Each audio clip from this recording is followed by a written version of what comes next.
On London Real, we like to push the envelope on psychedelics. We went in and we drank ayahuasca, and it was the real deal. Ayahuasca requires us to confront the truth about ourselves. And the psychedelic experience is one of the most, clearly the most influential, profound experiences in human existence. Now we explore dimethyltryptamine. Pure DMT powder, and smoke that, and this is just a direct route straight to the spirit world. How would we change this culture? And it felt to me like LSD and psychedelics were the way. London Real presents DMT, before and after.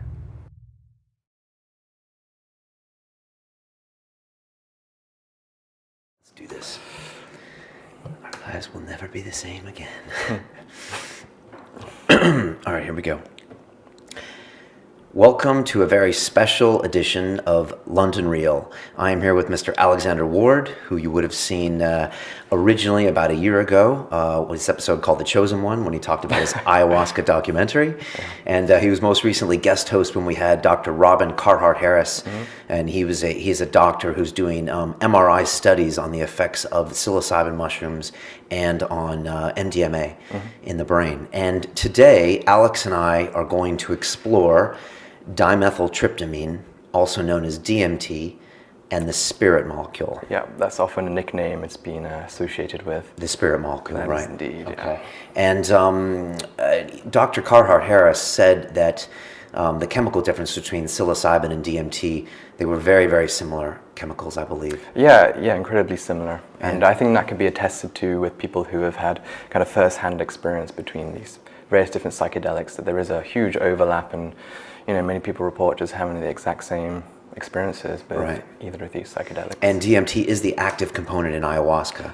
Yeah, that is mainly what is responsible for the kind of amazing experiences people go through with the ayahuasca. Right. The main component of that is the DMT. And you can get the extracted, synthesized form of DMT, which is what we're here to talk about. Right. So we are going to do something maybe a little controversial today. It's something Alexander and I have talked about for a couple months, and something that we are going to do today.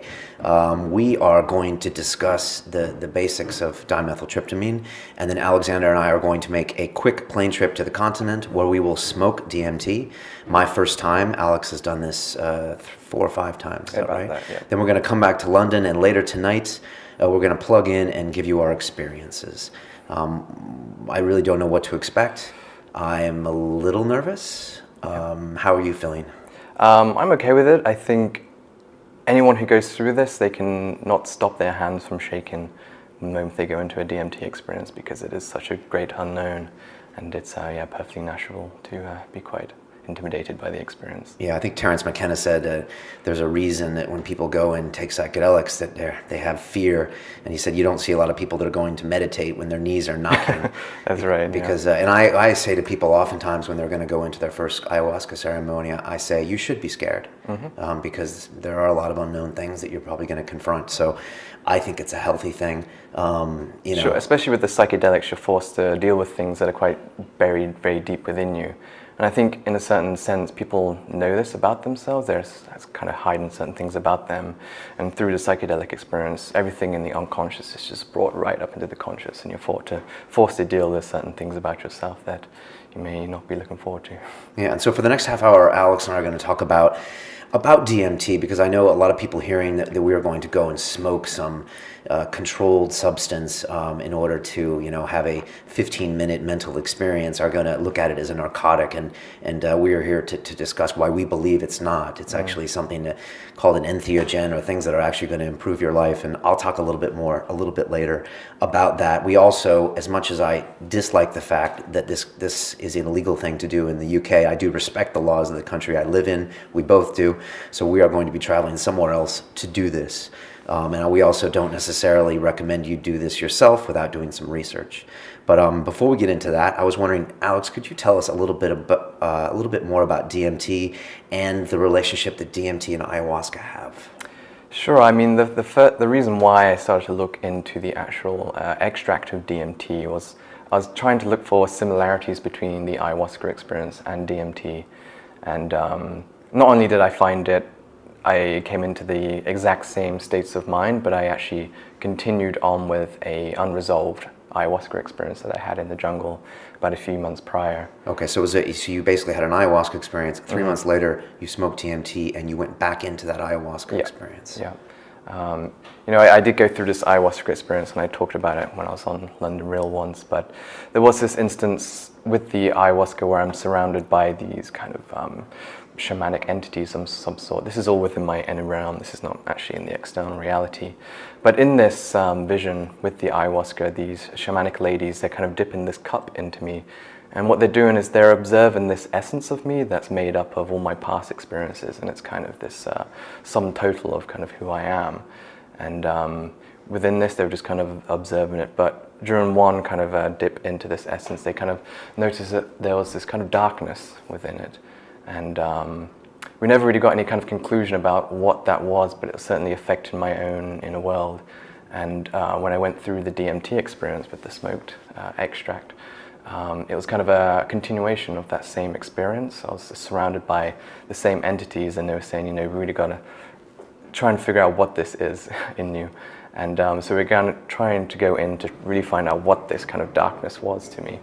And it had certain things to do with a kind of self-doubt mentalities, which can often lead to kind of a sort of self-hatred. And so we're trying to sort of pull that out, because we do all have these kind of inner dimensions to us. And demons too. Yeah, you know, when people encounter demons, they are visual manifestations of negative emotions they hold within themselves, because we all hold kind of certain emotions within us, and when we kind of keep hold of those negative emotions, they kind of run riot. And through the ayahuasca, you get this kind of visual representation of what those are. I think with a lot of the public who isn't informed or educated about psychedelics, they hear a word like magic mushrooms, and they hear the visions people have, and they tend to associate it with a very recreational type experience. And maybe it is for some people, but for me, I'm at my 1 year anniversary since I first took ayahuasca, which I was terrified to do. I was really not comfortable with confronting my demons, but it has affected my character. I've done 3 ceremonies. It was March, August, and December, but it's affected my character in such a positive way, because I think I confronted these demons that I was holding inside, and that I was oftentimes, when I'd feel pain, I think I would, you know, drink too much to medicate yourself. I think a lot of people do this, distract yourself from what the real problem is inside. And yeah, I mean, there's a lot of substances and things like alcohol are a way to sort of get you away from yourself, but ayahuasca is a substance that makes you face things about yourself, and I think that's the main difference. Right. It's like they said that certain drugs help you tune out, and then the ayahuasca makes you tune in maybe to a way that you're just not ready for. Because and it can be very overwhelming for people. Yeah, as I said, it's like putting a mirror up to your soul, and you get to see how you've been treating the rest of the world, and usually it's not good news. Yeah. That's the way I kind of describe it. But for me, it's made a big development in my life. I mean, I was 40 years old before I ever moved in with, you know, another woman, or became like more of a family person, and I attribute it all to ayahuasca. My better half will say it was her, but I have to say that the ayahuasca is a pivotal experience in my life, particularly the second one, and I think it makes me more calm today. It makes me more loving of others. It makes me more accepting of things that I can't control. So it's very powerful stuff. Sure, and it's been very encouraging for me, because I've been on my travels for the past 8 or so months, and I'm getting a lot of contact with people who are working with this medicine, and just seeing the kind of transformations people are going through, you know, becoming more compassionate people. And you know, there is this whole element as well with psychedelics that is used in kind of post-traumatic stress disorders. And you know, I've had people contact me, say they were able to deal with certain traumatic childhood experiences and all of this. And you know, and it is an interesting thing to, when you consider this is a banned substance. I think it's kind of in America it's Schedule 1, which the definition of is, well, one of the conditions of making it Schedule 1 is it has to have no therapeutic use whatsoever. And I think, as we've seen through the testimonials of other people And with a lot of scientific research that's coming out now, that's not the case. And it seems the most ridiculous thing to me to say. Backwards. Because 99 to 98% of the people I've ever met who have had, psilocybin or ayahuasca experiences, I think they're better people because of it, and then they act maybe 100%, and maybe this is a throwback from the banning of LSD in 1966 in the States, when maybe it was just a backlash of fear that kept it out of the public eye for research for 30 or 40 years. But as we've seen now with Dr. Carhart Harris, and if you haven't seen that episode, please watch it, because he is doing real clinical research where he is actually showing that these substances can help in depression, can help in a lot of repetitive behavior patterns.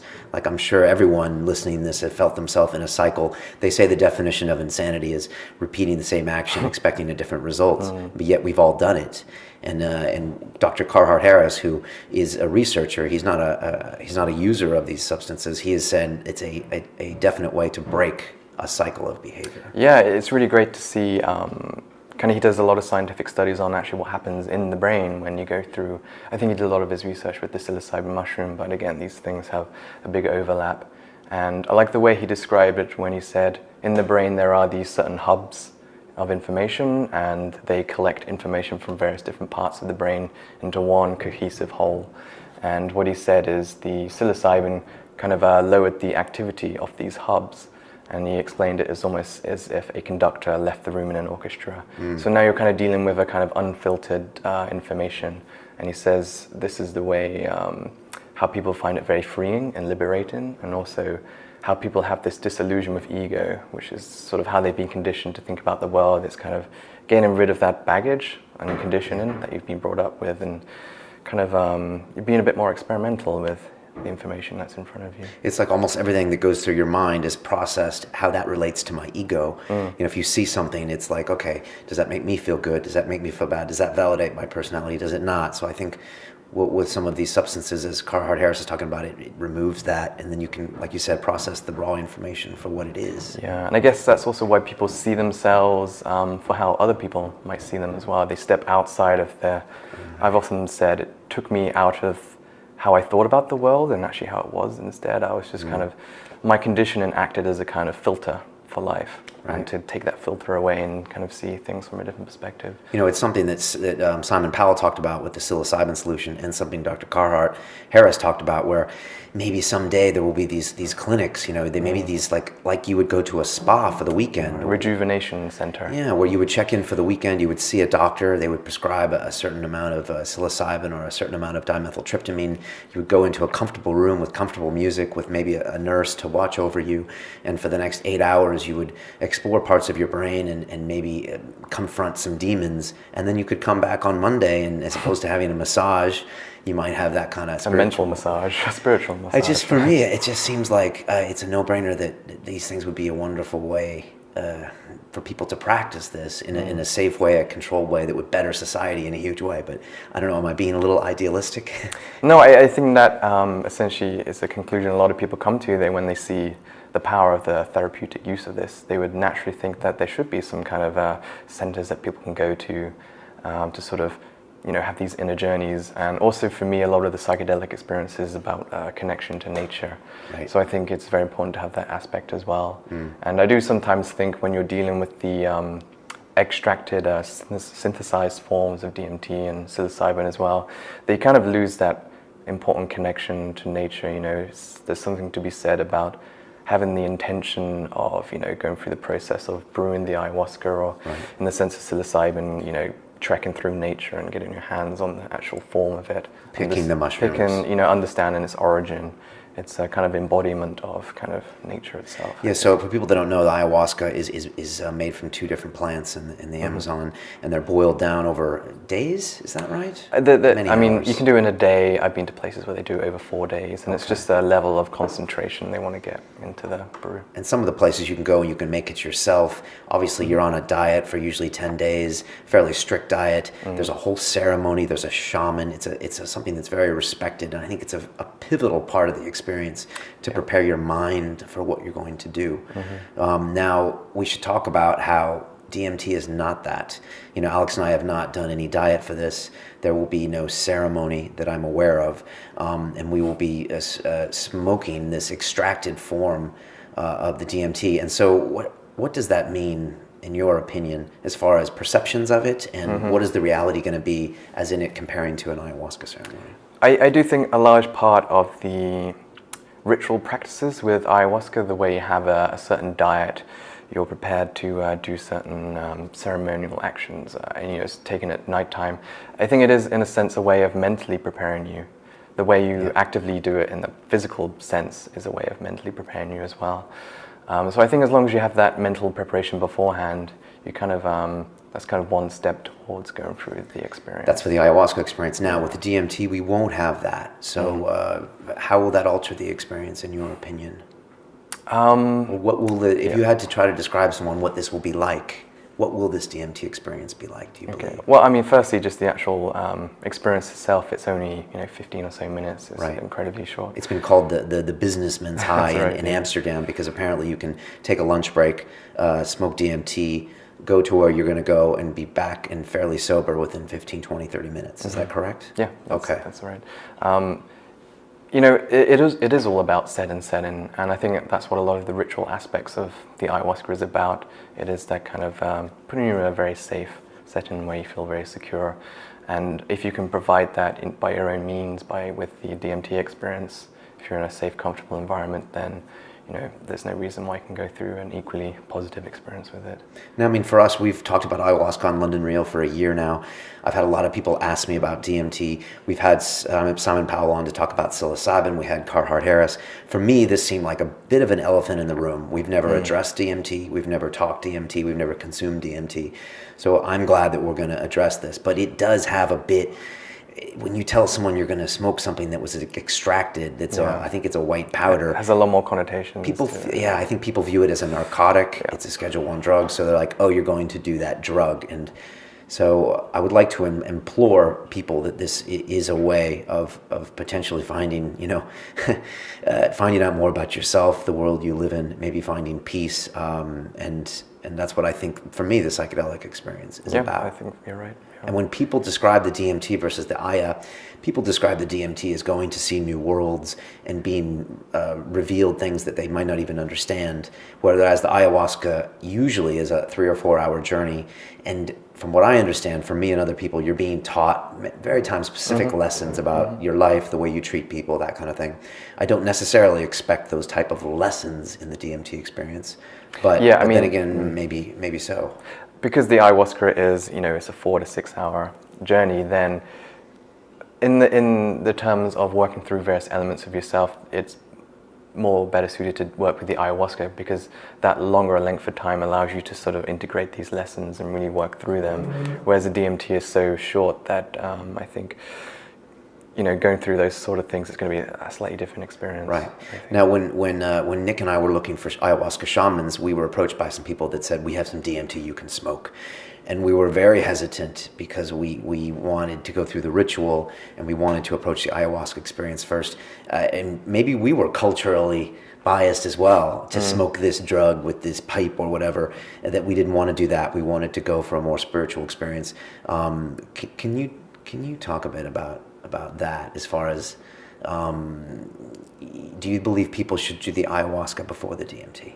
I'm not in a position to say what they can and can't do with their own consciousness, of course, but I would definitely recommend that they go through the ayahuasca experience first. I know a lot of people don't have access to that. Often it requires a trip to the jungle and all of this, but the DMT, the whole thing we're tapping into with both the ayahuasca and the DMT is just so extraordinary and just out of this world.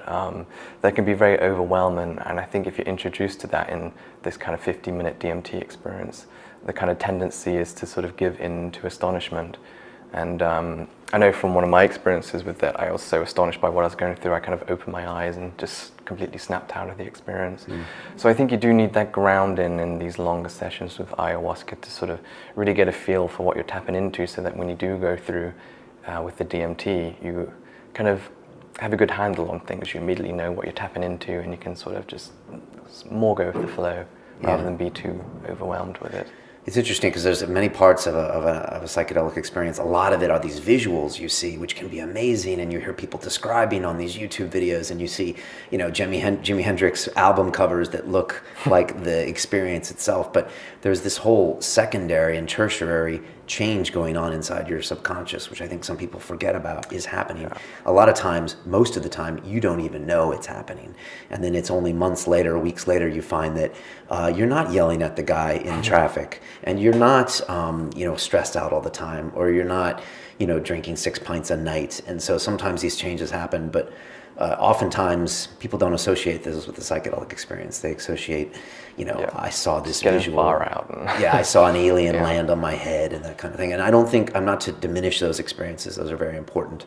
But there's a lot going on here. Yeah, and I think people can get a little too caught up in those kind of extravagant visions. But, I often hear people when they refer to things like this, but when I talk to people in person, I never really have them talking about these really far out ideas. It is much more grounded and kind of working within themselves. Yeah. So I don't know, I think that kind of idea of these really extravagant levels is, some cultural... It might just be as us as humans, we tend to identify the pop culture, the wows, the cool sounding visuals first in our mind, and maybe...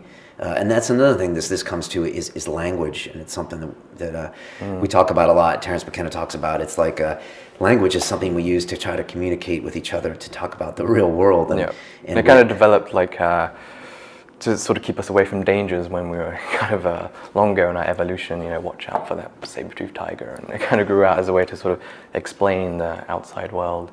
Right. But it kind of gets a bit mixed up when you try and apply that same tool, which language is, to sort of describe these more abstract ideas, tapping into certain emotions and talking about these inner realms that people experience with ayahuasca.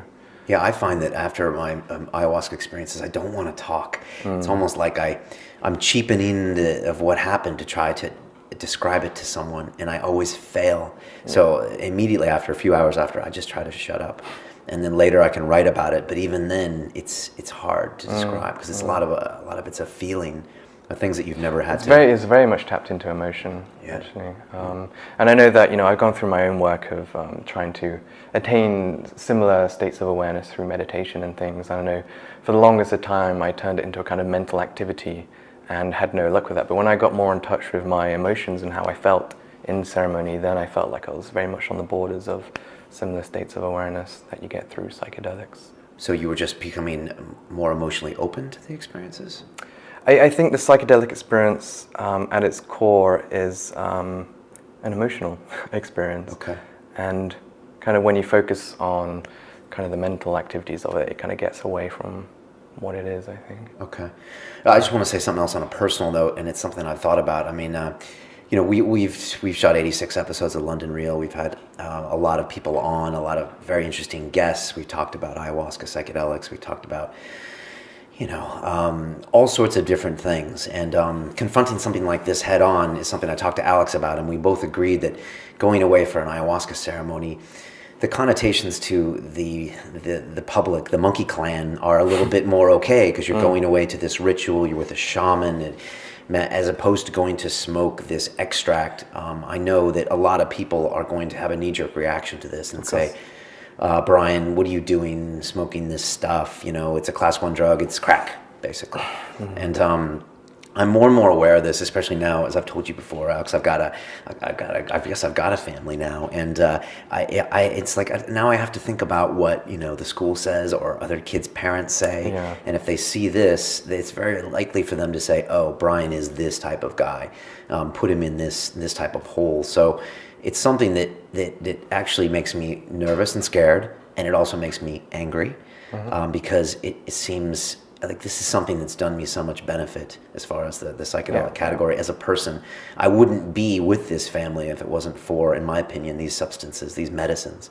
And so to categorize me as potentially a bad parent because I'm doing it or talking about it, it does make me angry. And so it's one of the reasons I'm doing this episode, because I feel that to run away from that I don't know, that oppression, and maybe it's only in my mind, but like I think I need to run towards it and just confront it, and whatever happens, happens. Sure. Well, when you discover something that has huge beneficial effects, the natural thing is you want to share it. Yeah. And then you do face that cultural wall of people's perceptions about these things. But like you said, with the ayahuasca, I think a lot of people, they may not understand the psychedelic aspect to it. But I think on some levels they understand this level where you talk about this connection to nature, being in the jungle, if you're in the jungle for these experiences. So when you talk about just solely the psychedelic experience with the DMT, that's when it gets a bit more difficult. Yeah, there's more of judgment. Yeah. There's more judgment there, it seems, by people.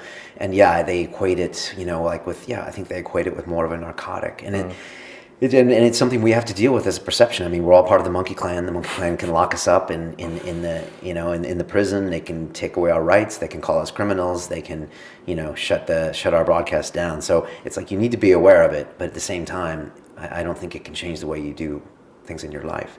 And we've had guests talk. We had Dorian Yates, 6-time Mr. Olympia, who's talked about smoking DMT and how it was very profound. Right. And one of the things I noticed about Dorian, I was like, well, when did you smoke it last? And he was like, 6 months ago. I was like, do you have any plans to smoke it again? He's like, I don't have plans to, but I might. And it's something Terence McKenna talks about. He talks about large doses infrequently to learn things. And Simon Powell talked about that as well.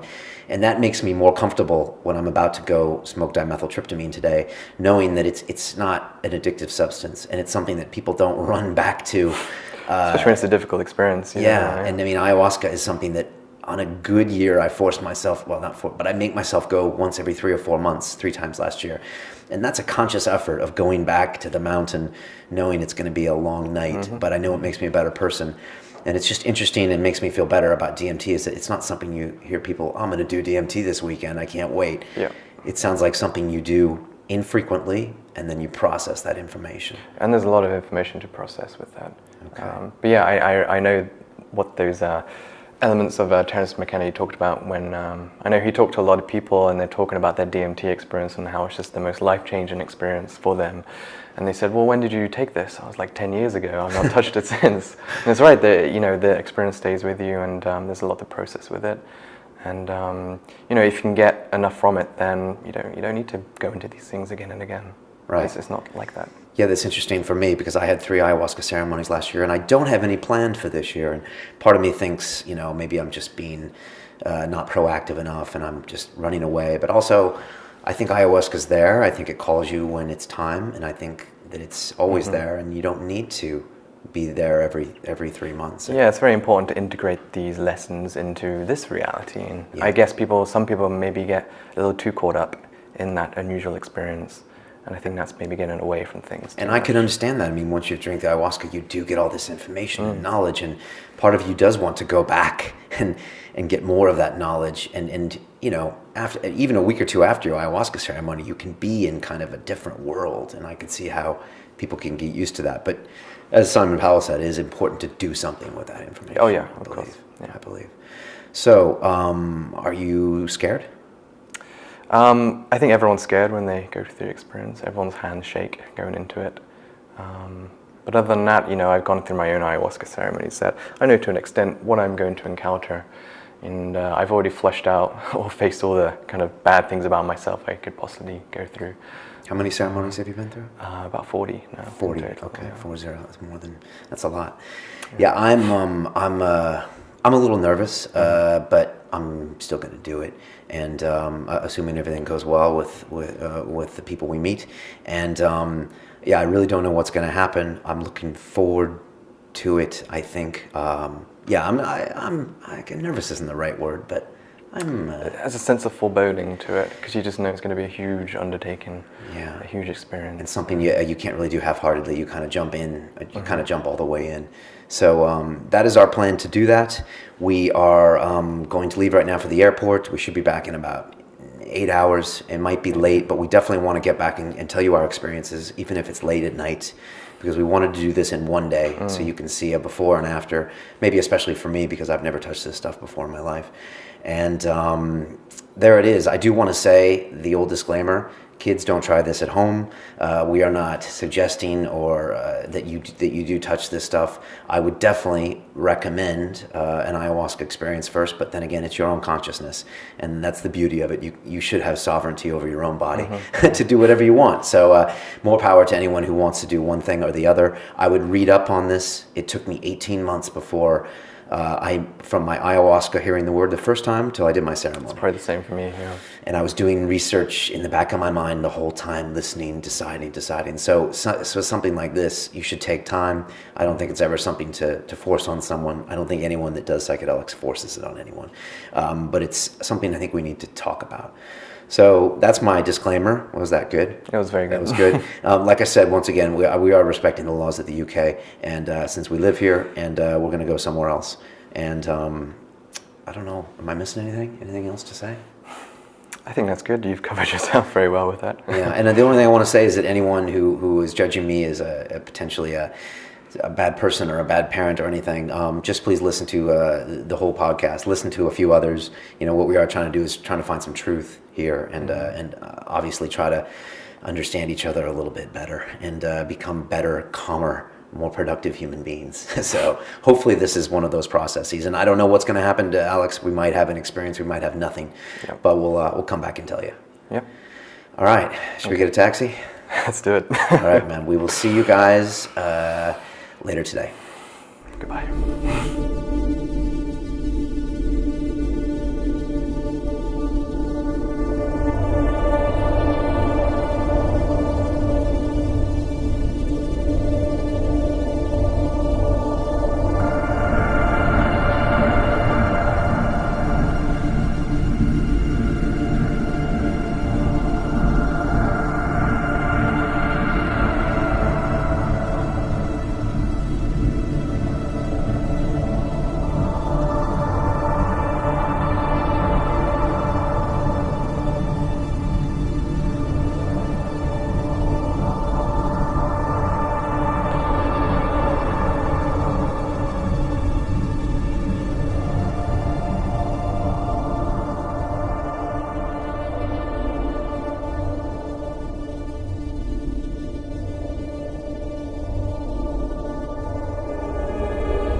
Oh yeah, mic yourself up.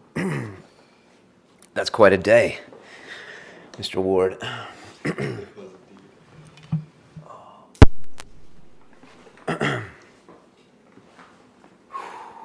Okay.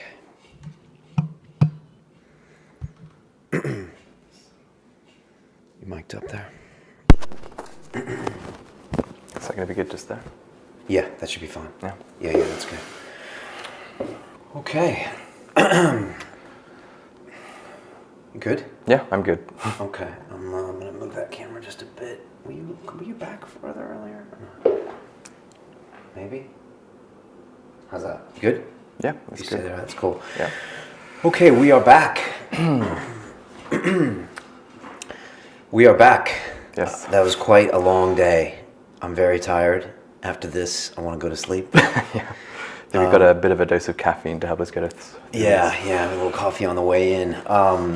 Alex and I have just returned from our trip where we smoked dimethyltryptamine, and we both had, I guess, quite a profound experience each. I think you could say that. Without further ado, I was wondering if you could tell everyone what happened to you, what you saw, what you felt. I'll leave it to you. Okay, jumping right into it. Yeah. So yeah, usually when I go straight into it, there's this instance that comes up, and it came again during this experience. And when I'm smoking this and about to break through, I always have this very odd sensation of some kind of outside observation of me. I don't know what it is. It's a form of a consciousness part of my own self that's kind of looking back at me. But it's a very strong sensation, and someone's watching you. Yeah, I don't want to put it in quite those paranoid terms, but there definitely feels to be some kind of external energy that's kind of observing you through this, in a sense. And it's always a very familiar sensation I go through. And I also went through the signature process of having this noise that picks up in frequency and gets louder and louder as this begins to take effect. And the myth of that was this is the noise the pineal gland makes upon activation. Right, the pineal gland, the Pineal third eye. gland, which is the third eye, yeah. Right. This is, of course, just myth, but it's an interesting idea to think about. So I went into this and just lay back and closed my eyes. And for the first few seconds, I felt like it wasn't really taking effect. It felt like I could see visions behind closed eyes, but it was as if someone had turned off the lights. And so I'm seeing these visions, which is this kind of organic plant life mass of some sort. And I remember as I'm sort of breathing in, each time I take a breath, these plant-like organisms are just filling up with light more and more. And I've seen these kind of plant-like organisms quite a bit before, and it's usually a representation of my physical body. And usually when I go for experiences where the ayahuasca is kind of working through me and kind of evaluating the kind of how healthy I am in my body, then it's always represented with these same kind of organisms. It's Okay. very unusual. And so when I'm breathing, these plant-like organisms are acting as a kind of curtain or a veil. And when I reach the peak, it's as though this curtain is just sort of whipped away. And I'm very much in my normal state of consciousness. I don't think it affects you kind of mentally at all. You're very much how you are kind of before you went in. It's only the surroundings at that point suddenly are swapped out with an entirely different surroundings. Okay, so you are kind of you. You're Oh, just yeah. you in a completely different matrix. That's kind of the way I felt as well. Like I was brought into this almost a video game of two-dimensional space where I wasn't in control anymore, and I was in someone else's playing field is what I felt. And I think that's why it's so intimidating as well. It doesn't affect you in any kind of emotional basis, so you're there kind of how your normal sense of being normally is, but completely different surroundings. Right, so it's like taking you literally out of your comfort zone. Literally, yeah. Literally. Exactly like Okay. that. Right. And so, I mean, what I tapped into with the DMT, and it's again this exact same realm that I keep tapping into time after time with experiences with the ayahuasca. And I felt myself, and I've had a lot of other people report to me as well when they go through this themselves, there's this huge sense of familiarity to this place that you tap into. Okay. It feels like you're tapping into the very core of yourself. And the type of aesthetic design of this place was a kind of multicolored cathedral of some sort. Okay. Kind of castle-like. And I remember kind of being in the presence of some other being who was kind of leading me through this space. So it was kind of welcoming me back almost. And kind of what I felt with this space, what I feel like I've tapped into with this, and I've gone through many experiences with the ayahuasca, is that you're tapping into a kind of part of a more soulful part of yourself. I've gone through experiences with the ayahuasca, and it feels like the experience of life on Earth is that people have this multi-dimensional existence, I call it. It's just ideas I'm playing with right now, but you get this huge sense that you are present beyond this veil that is kind of lifted temporarily with the psychedelic. And it's almost as if you're a soul having the experience of a physical body. I know many other people have had that same type of feeling with it. And There's some soul there. There's something beyond the physical. yeah, presence. there is this sensation that the consciousness you have is something more than just a body. Okay. And I could feel that. I could feel this very strong presence of this kind of very force of life, the very force of existence that was living through me. And it was this that was representing these plant-like organisms that when it doesn't have this force of life, this force of consciousness, that there is no kind of life to it. And when I took in the breath, it kind of just blurred full of light. And did this take you back to a space that you go to when you drink ayahuasca? Yeah, pretty much the exact same place. Okay. I think with the DMT, it kind of takes you to the very more pure experience in a sense, because I know the ayahuasca,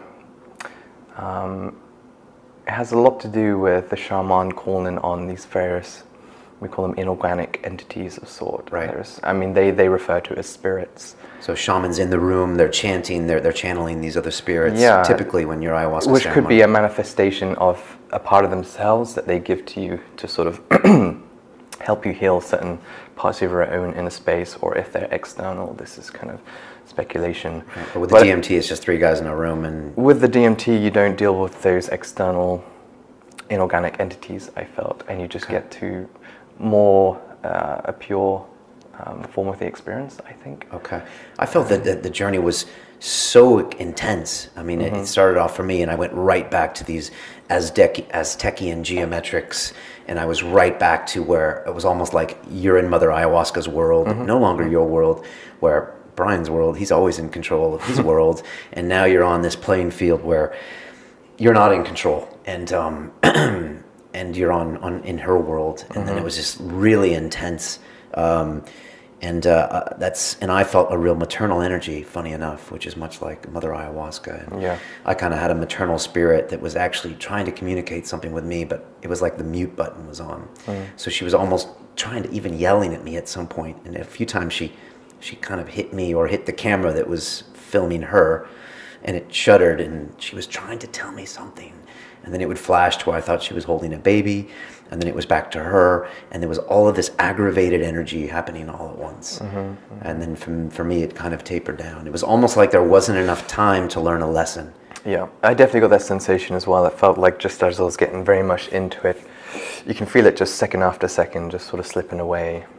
Hi, it's Brian Rose. I'm back. It's 24 hours after Alex and I went away to smoke the dimethyltryptamine, and I was just thinking about our post-smoke episode yesterday, and I think I might not have described my experience to you and everything that happened, so I figured I'd just put this supplemental in 24 hours later and give you a few more details, because I think what people really liked about Nick and I when we did the ayahuasca experience is that we got into the specifics of what happened, just so people could understand the ceremony a bit more. And I know we missed that yesterday. I think Alex and I were still a little bit of a kind of a daze and haze. You're back to about 90% after you smoke the dimethyltryptamine, and so I think it may be good for me to tell you what happened to me. Obviously. We left the country and went to a place where we found the DMT, or we had some supplied to us, and you basically you heat it up. It's a powder, and you smoke it. And actually, I was going to go first, because it's my show, and I had never done it before. But I had a very hard time ingesting the right amount, and very little happened to me. So it was almost frustrating at that point. But then Alex went next, and for his first, I think, 4 breaths of the dimethyltryptamine vapor, I thought he was having a similar non-effect, and I was about to say, it didn't work for you either. We thought we had a bum batch, and it was just going to be a big waste of time, this whole episode. But then Alex laid back on the sofa, and he said it was a very powerful experience for him. So I waited an hour, which is, I think, the amount of time you need so your brain to kind of metabolize anything that might be in there. And I went again for a fairly large dose. I kind of wanted to break through, as they say with dimethyltryptamine.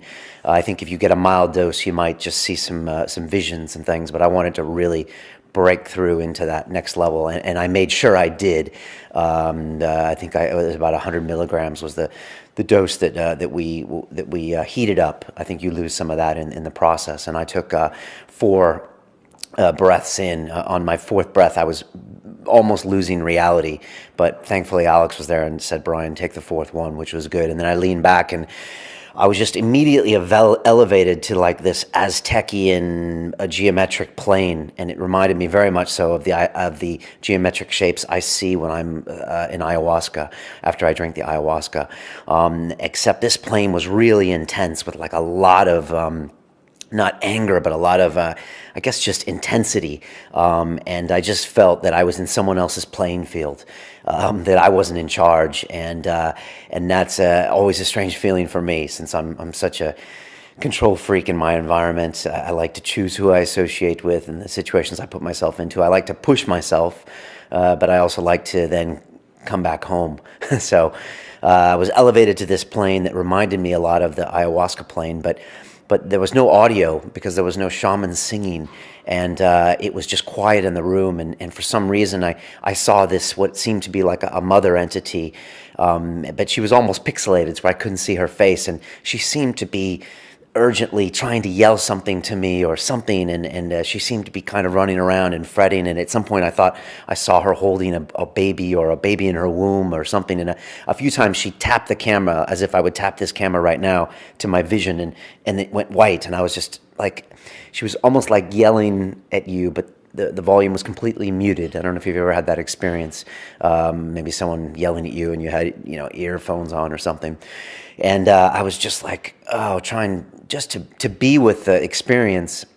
But also, I was very happy to know that I would not be there forever, because it was pretty intense and out of control. And I didn't feel emotions like I would feel in ayahuasca, where it's a lot of, I feel the pain of other people and their suffering and the fact that I'm not loving them enough, that kind of thing.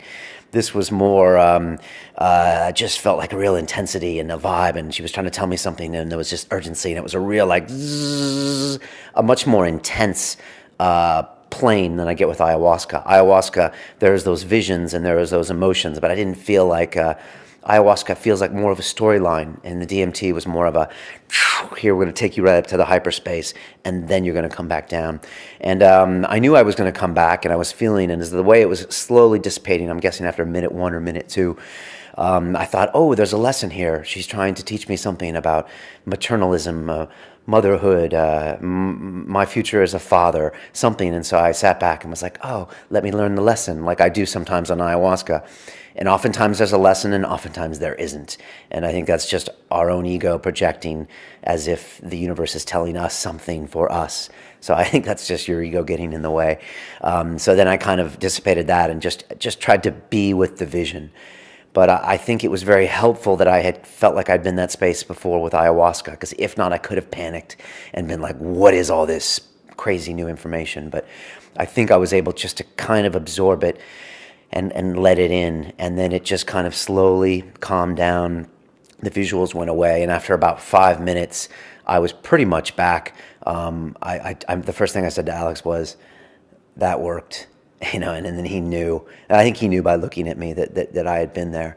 And then I think I said Jesus a few times. It's just like, it's such a reminder when you go into that level of consciousness, even when you do ayahuasca, and you might have done it 40 times, as Alex had said, but you still forget what it's like when you go into her realm or go into this realm where you're pushing your consciousness.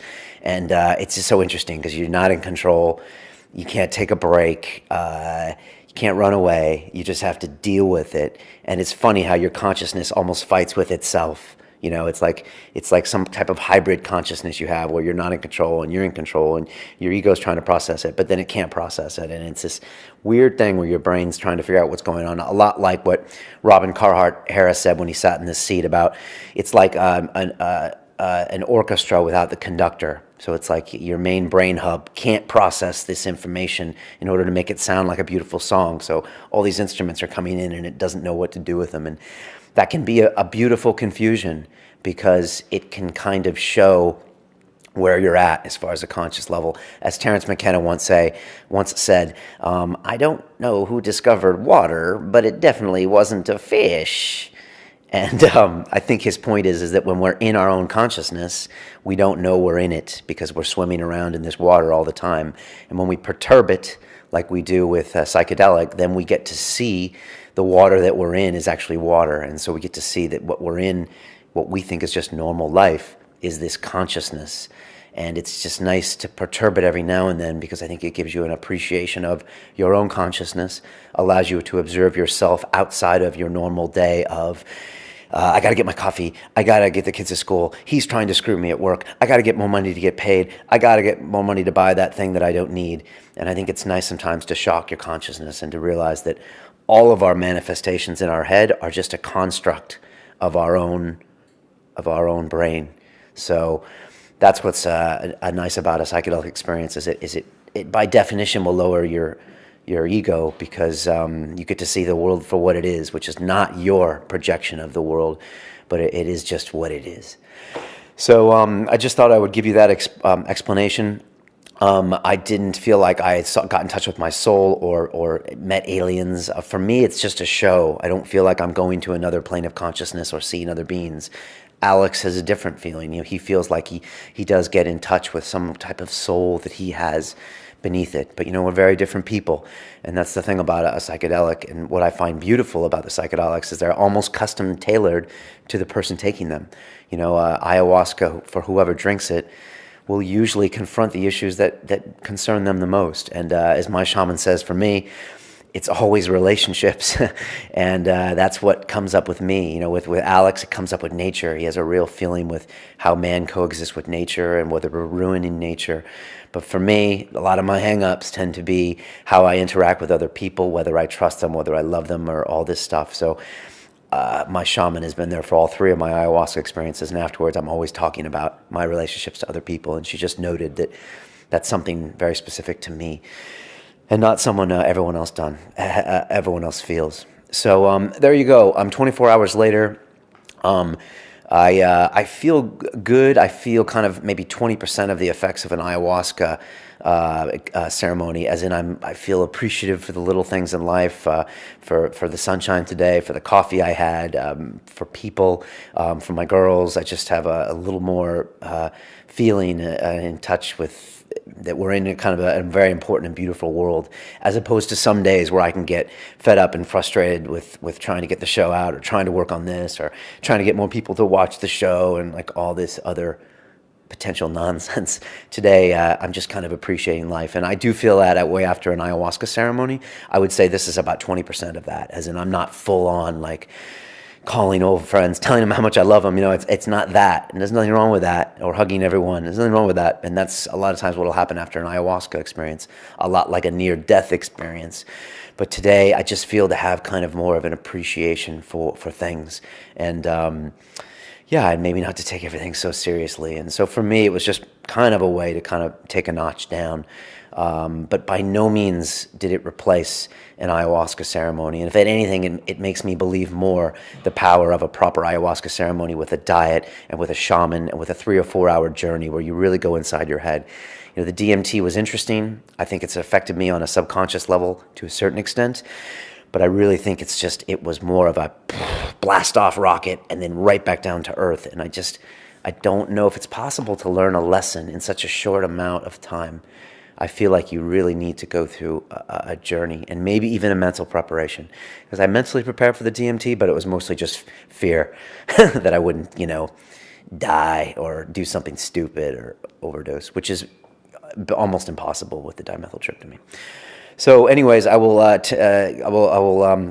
turn you back over now to Alex and I talking about the experience. I hope my explanation here has gotten you a little bit of insight into what we actually did and what were the semantics of it. We both smoked once each. We didn't feel the need to do it again, and I don't feel the need to do it again. I think my next entrance back into the psychedelic experience will probably be an ayahuasca ceremony. I'm thinking 3 or 4 months from now.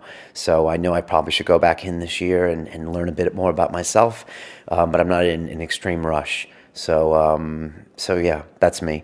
Anyways, I hope you enjoyed listening. I hope this episode helps you in some way. I just want to make sure this show is not a proponent. I'm not telling you to go and try this spirit molecule, dimethyltryptamine. I'm not going to call it a drug because it's not. And this is in no way suggesting that you do this, but it's just something that you need to be aware of and something that exists, in nature and in the world. And For me, it took me 18 months before I heard ayahuasca to do ayahuasca. So I implore you to do your own research, do your own learning, and do your own mental preparation before you want to do something like this. And if you don't feel like doing it, don't do it. It's not for everyone. And I think when you need it, you will find it. And it will call to you when you need it. And when you no longer need it, you won't anymore.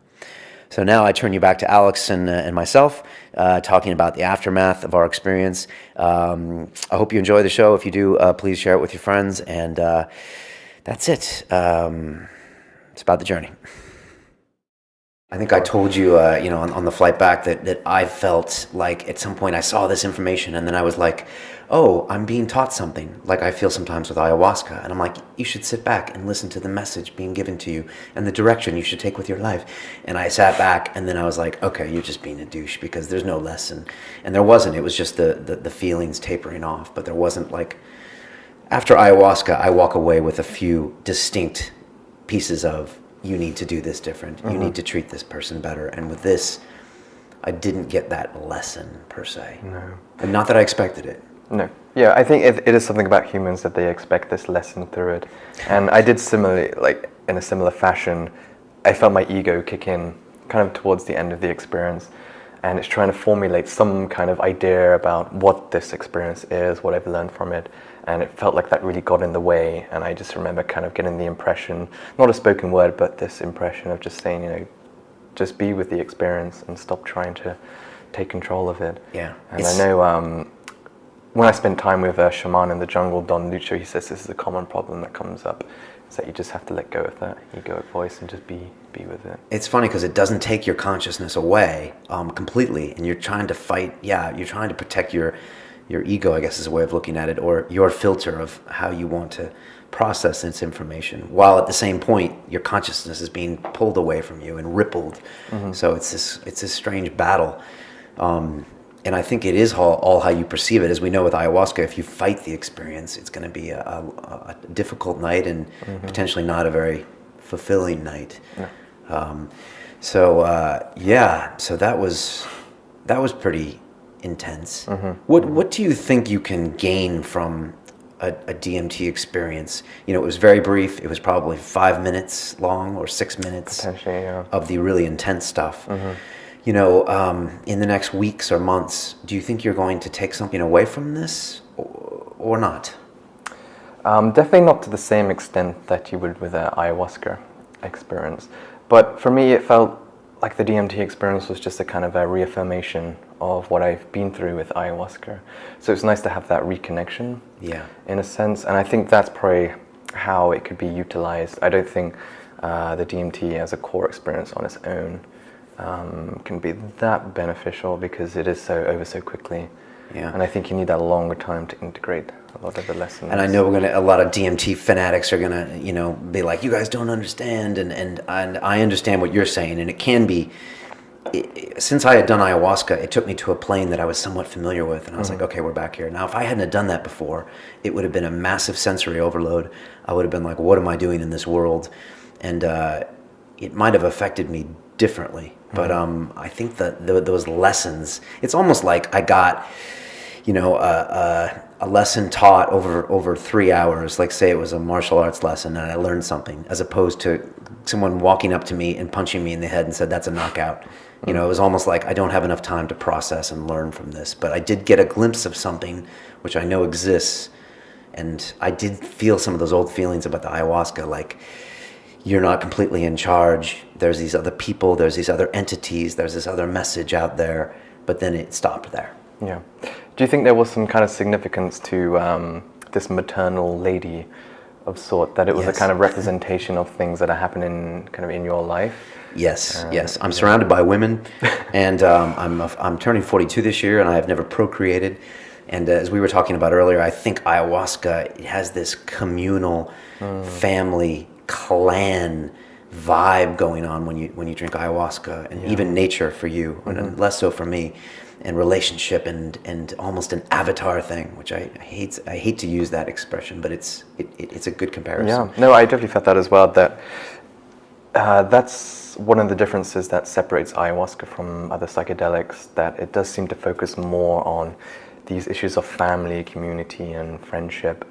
And I think part of my journeys was realizing that it's not really about the ayahuasca, it's about more the communities that are forming around this kind of medicine use. They're kind of being taught these messages of community and kind of working together.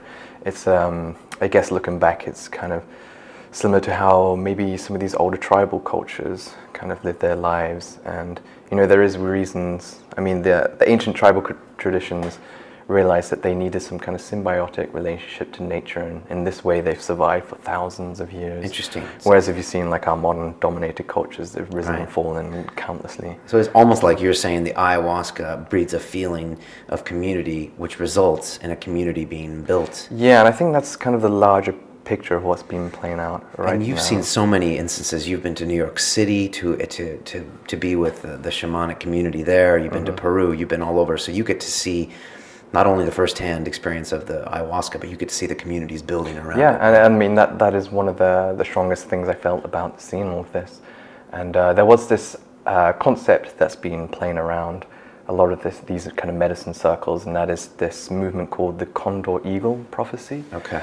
And the condor is an element that represents these older Southern American cultures that do have their traditions in medicine use like this, and they've kept alive the knowledge of these altered states and more of an alignment with spirit and this reverence for nature, whereas the eagle represents the kind of North American modern cultures like our own, where we've sort of descended into this reverence for physical matter, and we kind of separated from that sense of community. And part of this movement is bringing together all these old scattered tribes who are now come together, and they're sharing their different medicine practices, and that's kind of what you see happening in kind of North America now. Gotcha. And part of this is kind of to merge the condor and the eagle together, so that we can merge our two cultures and go together into the future. Sounds like a plan for me. But I think I might have skipped your maternal question. But so yeah, I think that this whole, for me, I took ayahuasca the first time a year ago, and I was very non-committal. I had not cohabitated with anyone else, and since then I've moved in with a girlfriend and a young girl, and I'm becoming this whole family man, and the idea of procreation is coming up in my mind more than anything. So I don't think this whole maternal thing is any kind of a surprise. I mean, it was a surprise when I went into the state. I was like, Jesus, who is this lady yelling at me with this baby? But you know, it makes sense that it might be something a bit more symbolic. And you know, again, it's not something I'm going to focus on and try to figure out the next few weeks. I'm probably going to, you know, not think about it. And you know, if I change as a character, then maybe that will change.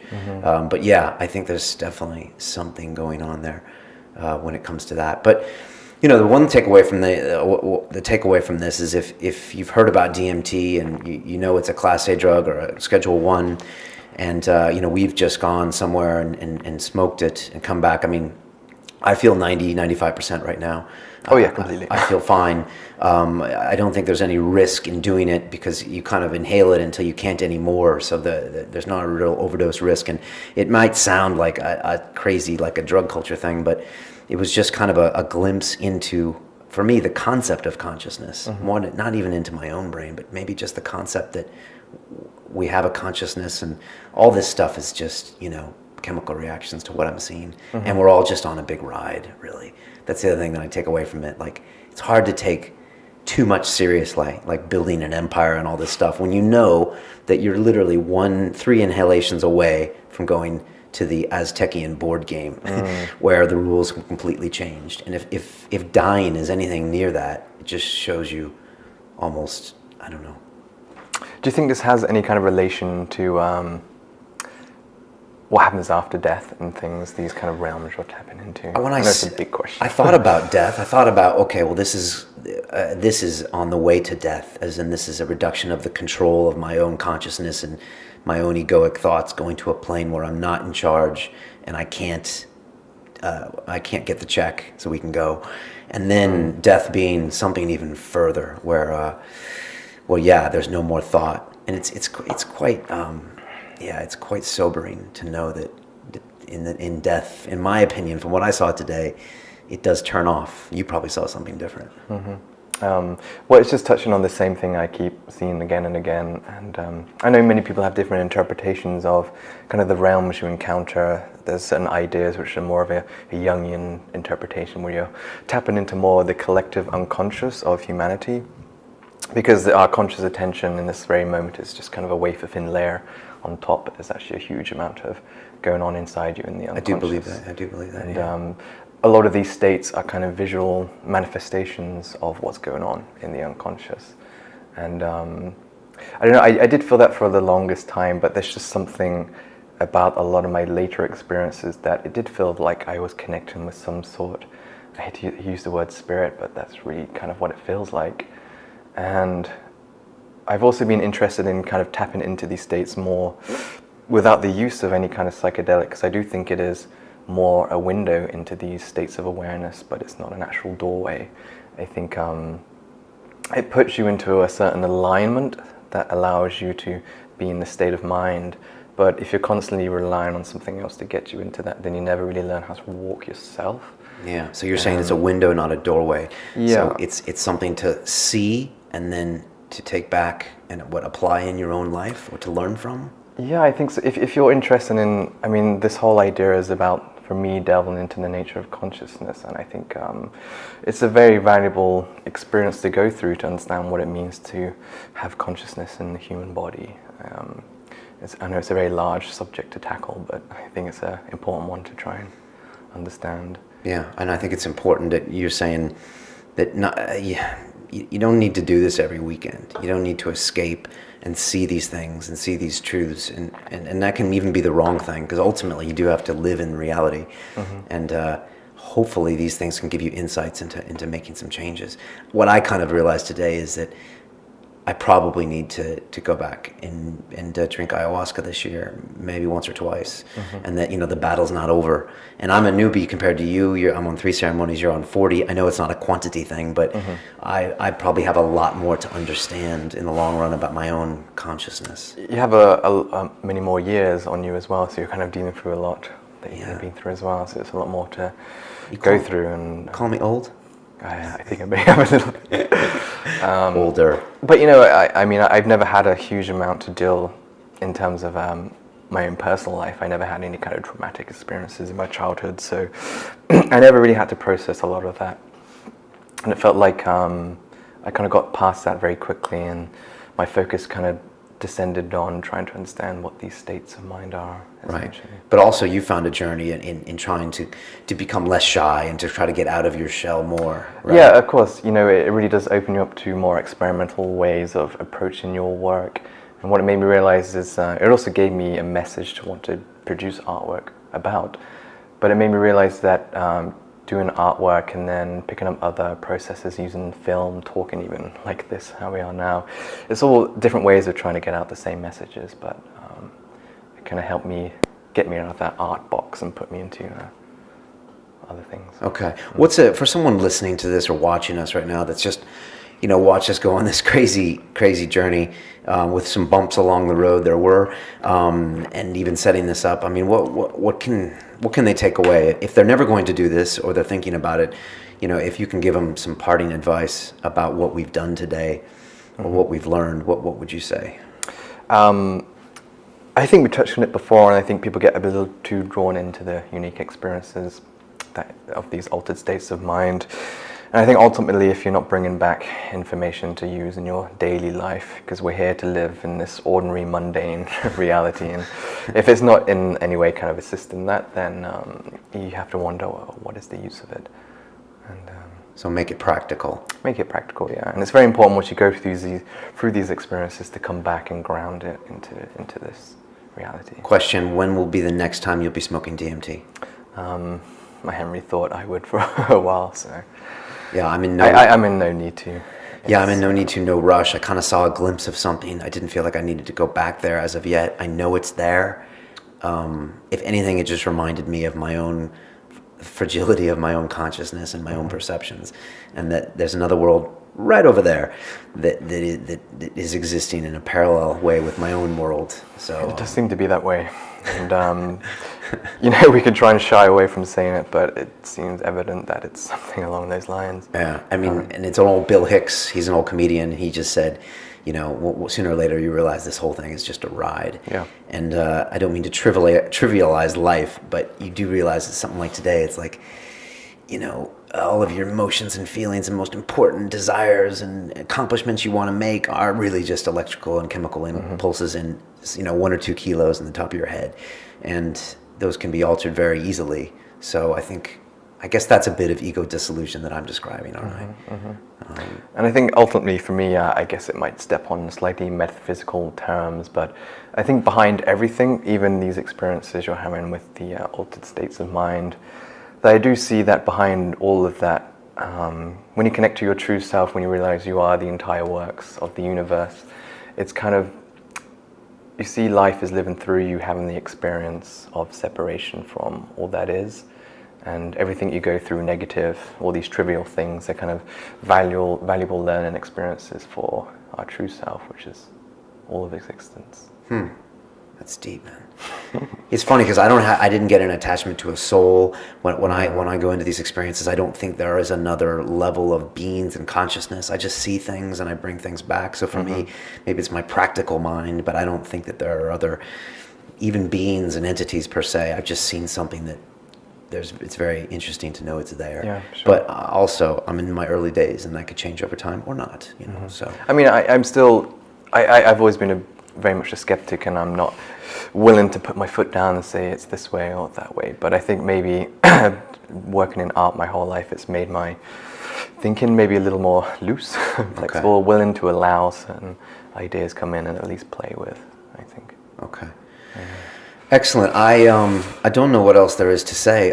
Just for you, timing. Are you going to be going back to ayahuasca this year? Are you going to take a break? Has that changed after what happened to you today? I'm taking a break from this. 40 ceremonies is enough. And as I said, I'm trying to find out ways to tap into this more on a meditation basis. I interviewed one guy in America, Alan Steinfeld, he said he came back from interviewing one lady who sat in a dark room for 40 days and said this whole space just opened up right in front of her. And it really did pique my interest when I went through a particular ayahuasca experience, and the next day I started to read more about the life of the Buddha, Siddhartha, and they talked about his awakening underneath the Bodhi tree. And it seemed like they were just describing my ayahuasca ceremony. Okay. And it seemed like that was a kind of thumbs up that, yes, if you put your mind to it, it's something that can be attained through meditation. So you want to achieve your next level of enlightenment through meditation, right? I think so. And I think it sounds like something that would be a lot harder, but I think because it's hard, it'll have that more permanent fix. Yeah. No, I totally salute that. I totally salute that. And I have nothing wrong with the shamans or ayahuasca or people that are trying, but I love it when anyone takes a step back, analyzes their behavior, because you can always come back to it. Sure. And, there is this aspect, no matter how much information you can bring back through the experience, it does take you up and brings you right back down. It's not this permanent state of mind, which is maybe a good thing because it's so overwhelming, but I think there's something to be said about putting the hard work in to attain those states of awareness. Cool. No free lunch, as they say. Awesome. I just wanted to thank the people on the continent that helped us out. If you want any information about them, don't email me. Don't ask me about it, because we're not going to talk about that. If you want to have your own experiences, please research them well. There's lots of information on the internet. In no way are we suggesting you do this. We just wanted to do this for ourselves and address in what my opinion was a big elephant in the room when it came to London Real. We've talked about ayahuasca, psilocybin. We've had doctors on, and we've talked about DMT. I'm okay. Alex is okay. He's still extremely good looking, and we're back. We're going to continue on with my day and the show, but thank you for doing this with me. Thanks for having me. I wouldn't have wanted anyone else with me but you. Yeah. All right. Cool. All right. Well, until then, all the best to everybody, and it's about the journey. It is indeed. Thank you. All right. Peace. And at the end of it, it's not like you get more MDMA. It's attempting to help people be healthy without drugs. Right. I think it's what you bring back from the drug experience that changes your normal, your state of normal, in a way that makes it so you don't need the drugs. You want to resolve the issues, not just medicate them daily. Yeah. Hi, it's Brian Rose from London Real. You probably know that we've just recently been re-platformed on YouTube after 25 months completely in the dark. The truth is, I really need your help. What I really need you to do is click on that subscribe button right now, like this video, and maybe even leave a comment or share the link with friends. We're really fighting against an algorithm that's tried to keep us quiet for so long. And the more subscribers we have, the more people watch our content, the better guests we can bring you, the better content, and we can continue transforming lives. We've been doing this for 14 years now. I want to do this for another 14 years, but I really need your help. So click on that subscribe button, like the video, leave a comment, share this, and we're going to continue to bring you more and more great content. Thank you. Most people will never see this opportunity. Dubai luxury transformation projects have historically delivered 40 to 90% annual returns. That is incredible. These were once reserved only for insiders with access. I spent 15 years on Wall Street and I learned this: the biggest returns always go to the people who get the call first. Now, you finally can. We've just received a brand new project with major upside potential. Allocations move fast. Click the link, apply now, and speak to my team. This is your chance to see what others never will.